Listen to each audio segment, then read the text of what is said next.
নমস্কার বন্ধুরা, পূজার কথা ও কবিতা চ্যানেলের নতুন একটি ব্লগে তোমাদের স্বাগত জানাই। এখন বাজে রাত 10:30। আজ রবিবার। অনেক দিন থেকে একটু বেরোবো ভাবছিলাম, কিন্তু সময় পাচ্ছিলাম না, হাজবেন্ডের অফিস, ওই জন্য আজকে রাতে একটু বেরিয়েছি। ভাবলাম তোমাদের দিকেও নিয়ে যাই, চলো। দেখলাম এত রাতে শিলিগুড়িতে ভালোই যান চলাচল করছে। কিছুটা এগিয়ে গিয়ে দেখলাম সামনের ঝালমুড়ি দোকানটা খোলা আছে। ওখানে একজন ভদ্র মহিলা এবং ভদ্রলোক ঝালমুড়ি কিনছিল। আবার এটা দেখেও অবাক হলাম, এত রাতে একজন বাজার করেও বাড়ি ফিরছিল।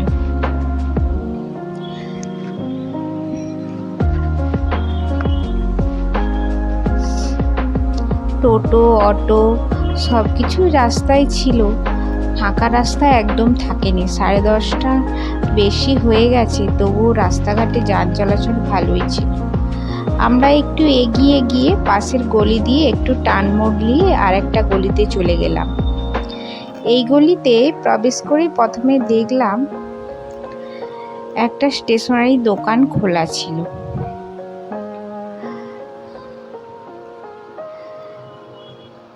তারপরে একটু এগিয়ে গিয়ে দেখলাম একটা জামা কাপড়ের শপও খোলা ছিল। সামনে পুজো তো, ওই জন্য এত রাত্রি অবধি বোধহয় জামা কাপড়ের দোকানটা খোলা ছিল।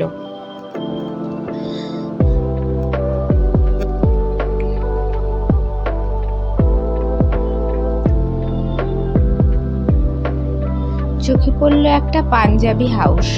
সেখানে শুধু ছেলেদের পাঞ্জাবি কালেকশন। বাইরে থেকে আমি একটু কালেকশনগুলো দেখে নিলাম, ভালোই লাগছিল দেখতে। ইচ্ছেও হচ্ছিল কোনো একদিন এই দোকানে আসতে, দেখা যাক। হঠাৎ দেখলাম আমার হাজবেন্ড মেন রোডে নিয়ে চলে এলো। আমি ওকে জিজ্ঞেস করলাম, তুমি কোথা দিয়ে নিয়ে এলে? এই রাস্তাটা তো আমাদের জানা ছিল না, ওই জন্য। দেখলাম মেন রোডে এসে ভালোই গাড়ি ঘোড়া চলছে রাস্তায়, এবং মানুষজনেরও সমাগম খুব বেশি, কিন্তু দোকানগুলো প্রায়শই বন্ধ ছিল, দোকান বেশি খোলাই ছিল না। চোখে পড়ার মতো এক আধটা দোকান খোলা ছিল। হঠাৎ চোখে পড়ল গণেশ ঠাকুরের প্যান্ডেল এখনো আছে। গণেশ ঠাকুরের প্যান্ডেল এখনো খোলা হয়নি।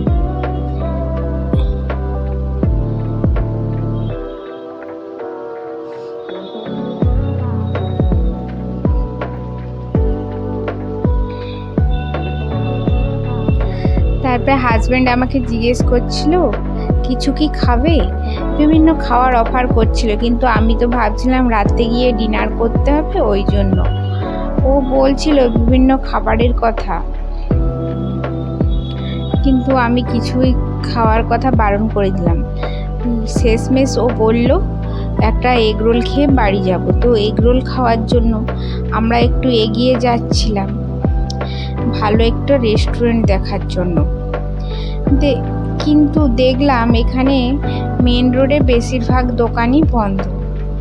ওই জন্য আমার হাজব্যান্ড কি করলো, সামনের একটা টান মোড় নিয়ে একটা গলিতে প্রবেশ করে গেল।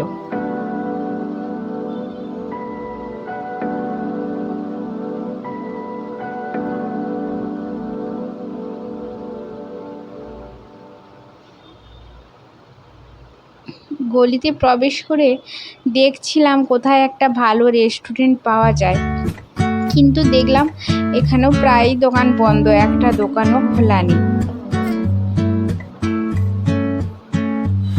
রাস্তাঘাটে খুব একটা বেশি লোকও ছিল না, এই গলিটা একটু ফাঁকা ফাঁকাই ছিল।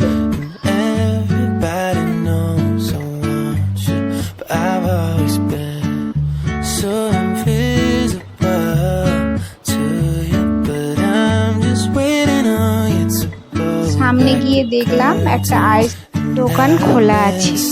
সেরকম ভালো কোনো রেস্টুরেন্ট দেখতে পাচ্ছিলাম না। তো তোমরাও রাত্রে ঘুরতে বেরিয়ে দেখো, এক ধরনের আলাদাই অনুভূতি পাবে। না রাস্তা ফাঁকা, কোনো মানুষের চিৎকার চেঁচামেচি নেই, মনের এক ধরনের শান্তিই পাওয়া যায়। আমি প্রায়ই রাত্রে ঘুরতে বেড়াই, কিন্তু 4-5 দিন আসা হচ্ছিল না বলে মনটা ভালো লাগছিল না। ওই জন্য আজকে জেদ করে বেরিয়ে পড়লাম। দেখলাম রাস্তাঘাটে লোকজন আছে, একদম লোকজন নেই বলবো না। আর তাই আমরা একটু ঘুরতে বেরিয়েছিলাম, কিন্তু দেখো রেস্টুরেন্ট খুঁজতে খুঁজতে কত রাত্রি হয়ে গেল, একটা ভালো রেস্টুরেন্টও পাওয়া যাচ্ছে না। আমি তো চিন্তায় পড়ে গিয়েছিলাম, অনেকটা রাত্রিও তো হয়েছে, বাড়ি তো ফিরতে হবে।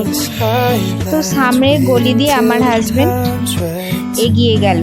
এই জায়গাটার নাম হলো আশ্রম পাড়া, লেখা ছিল একটা সাইনবোর্ডে, আমি ওখানেই দেখে বুঝতে পারলাম, কারণ এখানে সব গলি আমার নেই, এই পাড়াতে আমরা নতুন এসেছি। সামনে এগিয়ে গিয়ে একটা রেস্টুরেন্ট দেখলাম।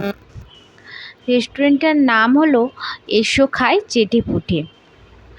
রেস্টুরেন্টের ভেতরে প্রবেশ করে দেখলাম রেস্টুরেন্টটা খুবই ছোট, বসার জন্য 2টো চেয়ার ছিল, আর রেস্টুরেন্টটা গ্রিন কালারের গ্যাস দিয়ে ডেকোরেশন করা ছিল।